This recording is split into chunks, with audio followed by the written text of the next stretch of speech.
নমস্কার। আজকে আমরা একটা কেস নিয়ে আলোচনা করব। তো ধরুন একজন 70 ইয়ার্সের মহিলা পেশেন্ট, তিনি আমার কাছে এলেন এবং তিনি একটা হিস্ট্রি দিচ্ছেন যে তার মোটামুটি ধরুন 2-3 দিন ধরে পেটে ব্যথা। আমি পেটটা হাত দিয়ে দেখলাম, পেটটা ফোলা ছিল এবং তার একটা বমি বমি ভাব আছে। আবার তার 2-3 দিন ধরে পায়খানা হচ্ছে না বা ধরুন গ্যাস হচ্ছে না, আর মাঝে মাঝে হঠাৎ হঠাৎ করে জ্বর আসছে। তো আজকে এরকম একটা কেস নিয়ে আমরা আলোচনা করব। তাহলে নমস্কার, আমি ডক্টর সূর্য। আর আজ আমরা এরকম একটা কেস নিয়ে আলোচনা করব যেটা অনেকেই বাড়িতে বসে অবহেলা করেন, কিন্তু সময় মতো না বুঝলে এটা ভয়ঙ্কর রূপ নিতে পারে। তবে হ্যাঁ, ভয় পাবেন না। আজ আমি আপনাদেরকে সহজভাবে বুঝিয়ে বলবো এর লক্ষণ কী কী কী সাইন্স অ্যান্ড সিমটমস আছে, কখন চিন্তা করবেন আর কখন চিন্তা করবেন না, আর কীভাবে এটা চিকিৎসা করা যায়। তাহলে চলুন শুরু করা যাক আজকের ভিডিওটা। তো একে একে আমি যেসব লক্ষণগুলো আছে সেগুলো বোঝার চেষ্টা করব।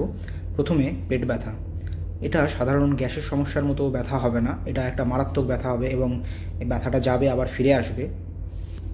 দেন ধরুন পেট ফুলে যাওয়া। এর মানে আমাদের পেটের ভেতরে যে গ্যাস আছে সেটা ঠিকভাবে আটকে যাচ্ছে, সেটা ঠিকভাবে বেরিয়ে যেতে পারছে না। দেন বমি লাগা।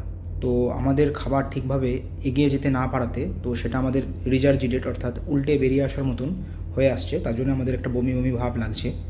তারপর ধরুন পায়খানা ও গ্যাস বন্ধ হয়ে যাচ্ছে। তো এই লক্ষণটা হচ্ছে সবচেয়ে বেশি গুরুত্বপূর্ণ এই রোগটা ডায়াগনোসিস করার জন্য। যখন দেখবেন যে পায়খানা বা গ্যাস আমাদের দুটোই বন্ধ হয়ে গেছে, তখন আমাদেরকে আরও সাবধানতা এবং সতর্ক হতে হবে। তো এই সব লক্ষণগুলো একসাথে থাকলে আমরা একটা ডায়াগনোসিসের দিকে যাই, সেটাকে আমরা বলি স্মল বাওয়েল অবস্ট্রাকশন, মানে আমাদের যে নাড়ির ভেতরে কোথাও একটা বাধা রয়েছে। তাহলে এই স্মল বাওয়েল অবস্ট্রাকশন এটা কী? তো আমাদের পেটে, আমাদের যে পেট আছে সেটার মধ্যে যেসব নাড়িগুলো আছে সেটা একটা পাইপের মতন ভাবুন। তো কখনও যদি ওই পাইপের মধ্যে কোথাও রাস্তাটা বন্ধ হয়ে যায়, তাহলে আমাদের খাবার ঠিকভাবে এগিয়ে যেতে পারে না এবং আমাদের যখন এগিয়ে যেতে না পারায় গ্যাসগুলো সেই জায়গাটাতে আটকে যায়, এবং যেহেতু আটকে যায় সেই জায়গাটা আস্তে আস্তে ফুলতে শুরু করে এবং আমাদের পেটটাও আস্তে আস্তে ফুলতে শুরু হয় এবং আমাদের খাবার ঠিকভাবে এগোতে না পারাতে সেটা আবার উল্টে বেরিয়ে আসে। তো তার জন্য আমাদের একটা বমি বমি ভাব লাগে এবং আমাদের পায়খানাও আস্তে আস্তে বন্ধ হয়ে যায়। তো এটা আমরা ডায়াগনোসিস কীভাবে করি? তো তার জন্য আমরা একটা অ্যাবডোমিনাল এক্স-রে করি। তার সাথে সাথে আমরা একটা ইউএসজি বা ধরুন সিসিটি, হোল অ্যাবডোমেন, এসব করতে পারি। তো এগুলোতে দেখা হয় যে বাধাটা কোন জায়গাতে আছে বা কতটা বাধা আছে আর বিপদের আশঙ্কা আছে কি না। এরপর আসি সবচেয়ে গুরুত্বপূর্ণ এর চিকিৎসা অর্থাৎ এর ম্যানেজমেন্ট নিয়ে। তো সবসময় যে স্মল বাওয়েল অবস্ট্রাকশন মানেই যে অপারেশন বা সার্জারি করতে হবে সেটা ঠিক নয়। তো প্রথমে আমাদের যেসবগুলো করা উচিত সেটাতে আমি আস্তে আস্তে বলবো।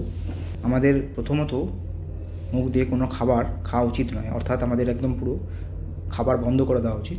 দেন আমাদের নাক দিয়ে পাইপ, অর্থাৎ আমরা যেটা রাইলস টিউব বলি, সেটা ঢুকিয়ে আমাদের গ্যাস এবং বমি বার করা আমরা একটা চেষ্টা করি। দেন আমরা পেশেন্টকে স্যালাইন দেওয়ার চেষ্টা করি যাতে পেশেন্ট শুকিয়ে না যায়, কারণ তারা মুখ দিয়ে কোনো রকম খাবার বা জল খাচ্ছে না। তো তার জন্য আমরা তাদেরকে চ্যানেল করে স্যালাইন দেওয়ার চেষ্টা করি এবং আমরা বমি ও ব্যথার ওষুধ সেগুলো আমরা দিই। তার সাথে সাথে আমরা একটা ব্রড স্পেকট্রাম একটা অ্যান্টিবায়োটিক স্টার্ট করে দিই। আর সবচেয়ে গুরুত্বপূর্ণ হচ্ছে আমাদেরকে দেখতে হবে পেশেন্টকে, যে পেশেন্টের ব্যথা যেটা আছে সেটা কমছে না বাড়ছে এবং তার গ্যাস বেরোচ্ছে বা পায়খানা হচ্ছে কি না। তো সেরকম সিচুয়েশান হলে আমরা পেশেন্টকে একটা এনএমাও দিয়ে দিতে পারি। এরপর বলবো কখন এরকম পেশেন্টদের সার্জারি করতে হয়। ধরুন যদি পেশেন্টের যে ব্যথাটা আছে সেটা আস্তে আস্তে বাড়তে শুরু করে, বা আমরা দেখলাম পেশেন্টের যে পেট ফোলা যেটা ছিল অর্থাৎ অ্যাবডোমিনাল যে ডিস্টেনশনটা সেটা আগের থেকে বাড়ছে, মানে অ্যাবডোমিনাল ডিস্টেনশনটা কমছে না, বরং পেটটা আস্তে আস্তে আরও শক্ত হয়ে যাচ্ছে, বা ধরুন পেশেন্টের একটা জ্বর বাড়ছে আস্তে আস্তে, বা 1-2 দিন পরেও পেশেন্টের কোনো উন্নতি হচ্ছে না, তখন আমরা অপারেশনের দিকে প্রোগ্রেস করি।